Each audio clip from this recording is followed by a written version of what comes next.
नमस्कार मैत्रिणींनो, आता हिवाळ्याला सुरुवात झालेली आहे आणि थंडीचीही सुरुवात झाली आहे। त्यामुळे मी तुम्हाला आज ही आळू आहे, याला आळूच्या बिया म्हणतात किंवा आळू, हे आपल्याला किराणा दुकानात सहज उपलब्ध होते। तर मी आज तुम्हाला याची खीर तुम्हाला दाखवणार आहे। ही खूप औषधीयुक्त आहे आणि आपल्या शरीरासाठी खूप पौष्टिक आहे।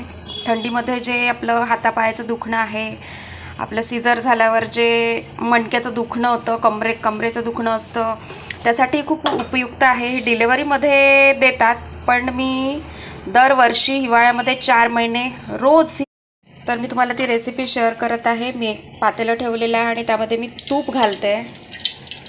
1 ते 1.5 चमचा आपण तूप घालूया आणि हे थोडं गरम झालं की ह्या अळूच्या बिया आपण यामध्ये घालूया। तुम्ही बघू शकता तडतडत आहे, फक्त याला तडतडू द्यायचं, जळू द्यायचं नाही आहे आपल्याला। थोडं तडतड झालं तुपामध्ये की आपण यामध्ये थोडं हे बघा तडतडते आणि यामध्ये आपण थोडं पाणी घालूया। पाणी घालून आपल्याला याला चांगलं शिजू द्यायचं आहे। यामध्ये अंजीर बघा किती छान शिजलेले आहे, तुम्ही बघू शकता, आणि किती छान मस्त हे दिसत आहे। हे दिसण्यापेक्षा चवीलाही खूप छान वाटते आणि आरोग्यासाठी तर उत्तम आहेच।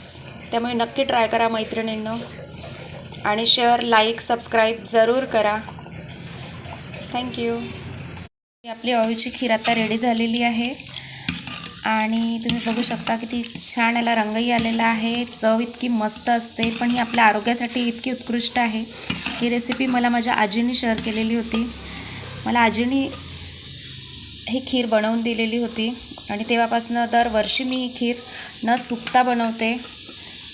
ही जेव्हाही मी बनवते मला माझ्या आजीची खूप आठवण येते आणि तिची रेसिपी मी शेअर करताना मला खूप तिची आठवण येत आहे।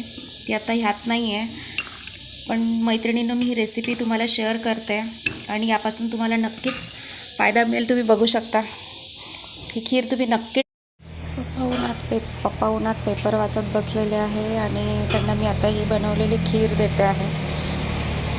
तुम्ही बघू शकता माझे बाबा 81 वर्षाचे आहे आणि आता लवकरच ते 82व्या वर्षी पदार्पण करणार आहे। तर त्यांना ही खीर मी देते आहे। ते उन्हात बसलेले आहे, पूर्ण पेपर वाचल्याशिवाय ते उठतच नाही। हे घ्या खीर पप्पा, हे घ्या खीर, अळूची खीर आहे।